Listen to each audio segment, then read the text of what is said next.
السلام علیکم میرے پیارے ریڈرز اور لسنرز. آپ دیکھ رہے ہیں ناول صراط مستقیم قسط نمبر 9. اس شاہی محل کے کچھ اصول تھے. وہاں کسی بھی ڈپارٹ یا چیمبر کی ڈیوٹی عارضی طور پر ہی الاٹ کی جاتی تھی. یعنی اگر کوئی شاہی کچن میں کام کر رہا ہے تو اگلے مہینے اسے کسی اور جگہ کی ڈیوٹی ملے گی اور اس دوران وہ کچن کی طرف رخ بھی نہیں کر سکتا. یہ اسٹریٹجی سیکیورٹی کی غرض سے رکھی گئی تھی. اسی اصول کے تحت رواح کو اب شہزادی ہانیہ کے چیمبر سے ہٹا کر دوسرے چیمبر میں بھیجا گیا تھا اور وہ اس محل کی سب سے خوبصورت اور عالیشان جگہ تھی. اس کے مالک کی اہمیت اور شان کا اندازہ لگانا بڑا آسان ہوتا تھا دیکھنے والے کے لیے. اور وہ شخص تھا اس ملک کا ولی عہد شہزادہ سلیمان. یہ ان کی آرام گاہ تھی اور وہ محل کے ایک بڑے حصے پر محیط تھی. رواح کی ڈیوٹی اب یہاں لگ گئی تھی. اس محل میں ہزاروں خادم اور خادمائیں موجود تھیں. کام کا بوجھ نہ ہونے کے برابر تھا کیونکہ کسی ایک شخص کو کام نہیں دیا جاتا تھا بلکہ ایک کام ہی کو بہت سارے لوگوں میں تقسیم کر دیا جاتا تھا. رواح نے آج تک بس شہزادہ سلیمان کے بارے میں سن ہی رکھا تھا. کبھی انہیں دیکھنے کا اتفاق نہیں ہوا. رواح آج سب سے بہترین جگہ ڈیوٹی لگی ہے ہماری. آج کل ستارہ بہت خوب چل رہا ہے. کیوں؟ ایسا کیا مختلف ہے؟ رواح نے پوچھا. ارے بھائی، یہ شہزادہ سلیمان کی آرام گاہ ہے. یہاں تک بہت کم لوگوں کی رسائی ہے اور جو اگر وہ ہم میں سے کسی سے بھی خوش ہو جائیں تو ان کی ایک عنایت سے ہماری زندگی بدل سکتی ہے. مطلب کیسی عنایت؟ مطلب میں نے سنا ہے کہ اگر وہ کسی ملازم سے خوش ہو جائیں تو اسے سونے کے تمغوں سے لے کر حکومتی عہدے تک دے دیتے ہیں. لیکن یار ایک مسئلہ ہے. وہ بہت حیا والے ہیں. انہیں نامحرم عورتوں کے اختلاط سے سخت نفرت ہے. نہ وہ کسی عورت کو نظر اٹھا کر دیکھتے ہیں نہ ہی کسی عورت کی ہمت ہے محل میں ان کے سامنے وہ بے پردہ چلی جائے. وہ تو جب شہزادی سے ملنے ان کے کمرے میں جاتے ہیں تو وہاں سے ملازماؤں اور خادماؤں کو ہٹا دیا جاتا ہے. برونائی دارالاسلام اپنی دینداری اور عمارت کے لیے تو دنیا میں مشہور ہے. یہاں کے بادشاہ اور شہزادے سے عوام اپنی جان سے زیادہ پیار کرتے ہیں. وجہ یہی ہے کہ انہوں نے عدل و انصاف قائم کیا ہوا ہے. حکومت نے عوام کے لیے بے شمار سہولتیں دے رکھی ہیں جس میں تعلیم اور علاج سر فہرست ہیں. یہاں بس ایک چیز پر عمل کی سختی سے تائید ہے اور وہ ہمارے ہی حق میں بہتر ہے. امارہ جو رواح کے ساتھ ہی کام کرنے جا رہی تھی وہ اسے بڑے ہی اشتیاق سے اپنے ملک اور اپنے بادشاہ کے بارے میں بتا رہی تھی. اچھا، اور وہ کیا چیز ہے جس پر سختی ہے؟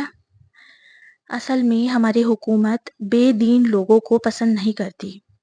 یہاں بادشاہ، شہزادہ، ملکہ سب بہت عقیدت اور محبت سے دین اسلام پر عمل کرتے ہیں اور اپنی رعایا سے بھی کرواتے ہیں. کوئی جبری یا مسلطی انداز میں نہیں بلکہ اصولی اعتبار سے. اچھا، لگتا ہے تمہارے شہزادے بہت رحم دل اور سخی ہیں. رواح متاثر ہو رہی تھی کیونکہ یہ ایک ملک کے بادشاہ کے بارے میں بات ہو رہی تھی جسے عیش و عشرت کی کوئی کمی نہ تھی نہ ہی اس سے کوئی سوال کرنے والا تھا.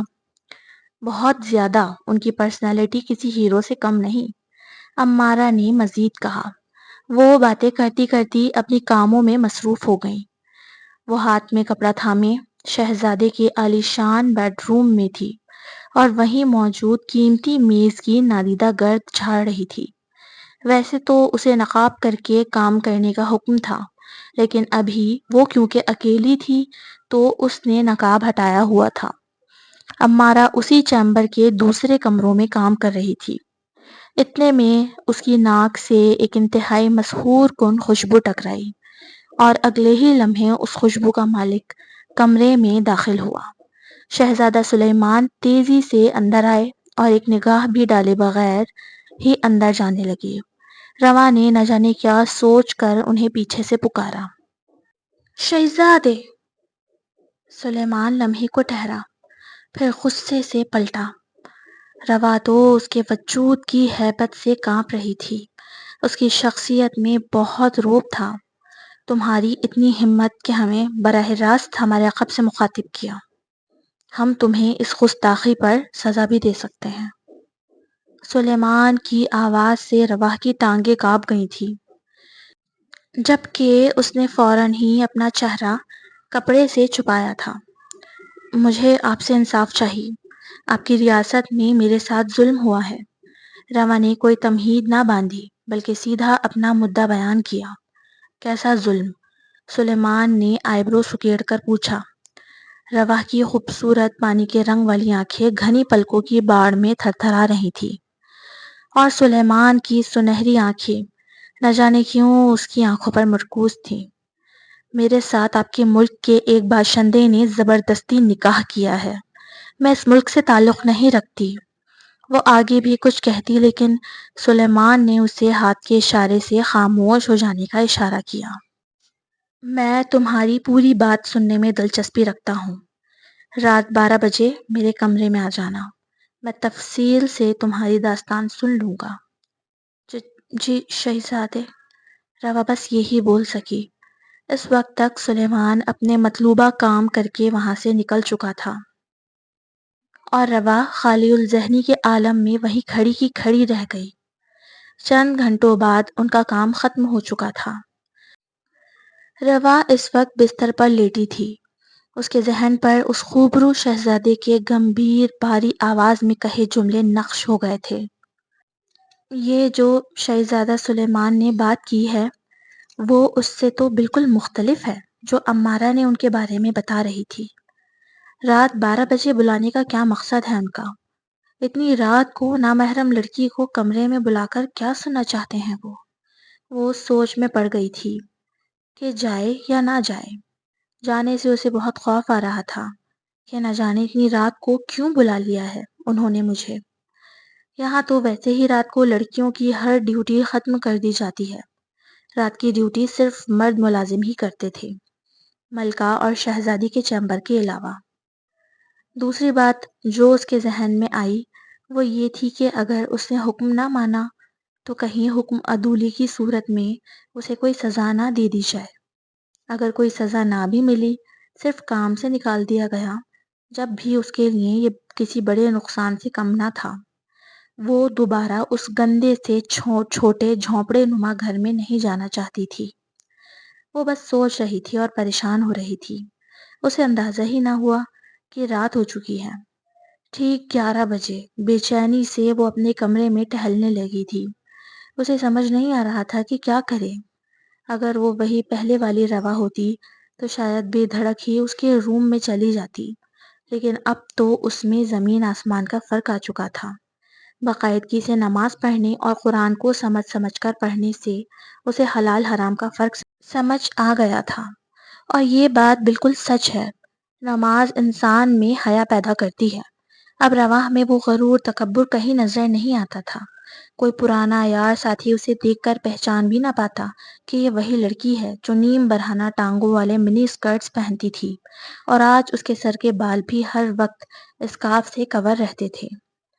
آخر کار وہ بہت سوچ وچار کے بعد اس نے جانے کا فیصلہ کیا۔ کل جو حاشر نے حرکت کی تھی، اس کے سارے پیسے لے لیے تھے، اسے اب واقعی میں اس شخص سے اپنی جان چھڑانی تھی۔ 12 بجنے میں 5 منٹ تھے۔ روا نے یونیفارم نہیں پہن رکھا تھا۔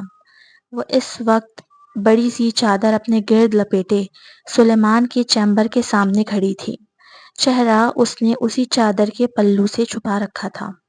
سب سے پہلے تو اسے یہی ڈر تھا کہ اسے بہت سے سیکیورٹی چیکس سے گزر کر جانا ہوگا، اور اس کے پاس شہزادے کی اپائنٹمنٹ کا پرمٹ بھی نہ تھا جسے اسکین کرنے کے بعد ہی وہ اندر چیمبر میں داخل ہو سکتی تھی۔ اس نے دل میں سوچا، چلو یہی بہانہ بنا دوں گی کہ پرمٹ نہیں تھا تو اندر داخل نہیں ہونے دیا گارڈز نے۔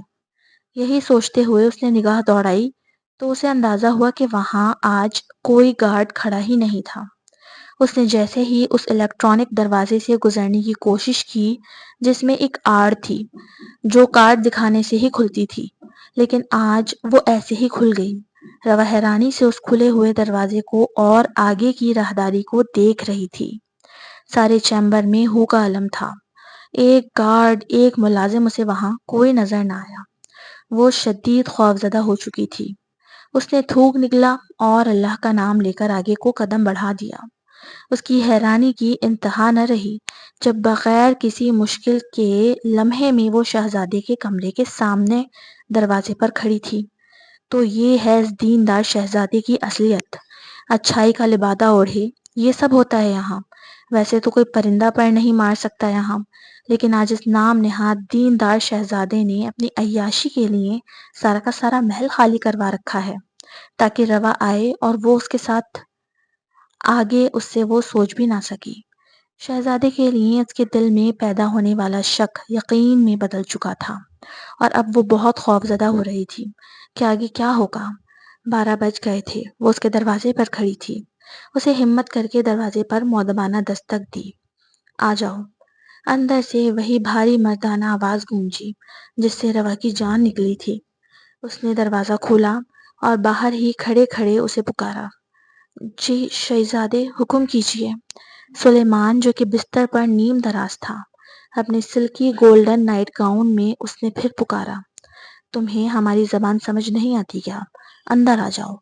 گستاخی معاف کیجیے گا، لیکن میں اس وقت آپ کے کمرے میں نہیں آ سکتی۔ سلیمان کے ماتھے پر اس کی بات سن کر ہزار بل پڑے۔ وہ اپنی جگہ سے اٹھے اور دروازے پر آ کر اس نیم وا دروازے کو پورا کھول دیا۔ روا ایک قدم پیچھے ہوئی اور اپنا چہرہ چادر میں چھپا لیا۔ گستاخی معاف شہزادے، مجھے معاف کر دیں۔ روا کے منہ سے ڈر کے مارے لفظ نہیں نکل رہے تھے، اور جس حالت میں سلیمان تھا، روا کے لیے اس کی طرف نظریں کرنا بھی محال ہو رہا تھا۔ جب ہم نے کہا ہے کہ اندر آؤ تو آئی کیوں نہیں؟ سلیمان نے دھیمے لیکن انتہائی سخت لہجے میں کہا تھا۔ میں وہ آپ سے مجھے اس شخص کی شکایت ضرور کرنی ہے، لیکن میں اس کے نکاح میں ہوں، نافرمانی نہیں کر سکتی۔ آپ میرے لیے نامحرم ہیں۔ حکم عدولی نہیں کرنا چاہتی تھی، اسی لیے یہاں تک تو آ گئی، لیکن اس سے آگے ممکن نہیں ہے میرے لیے۔ وہ نظریں جھکائے اپنی پوری بات کہہ گئی تھی۔ جاؤ یہاں سے۔ ایک لمحے کے توقف کے بعد سلیمان نے یہ جملہ کہا اور دروازہ اس کے منہ پر بند کر دیا۔ To be continue AWR novel stone کافی مائی ناول۔ انشاءاللہ پھر ملتے ہیں ایپیسوڈ نمبر 10 میں۔ اللہ حافظ۔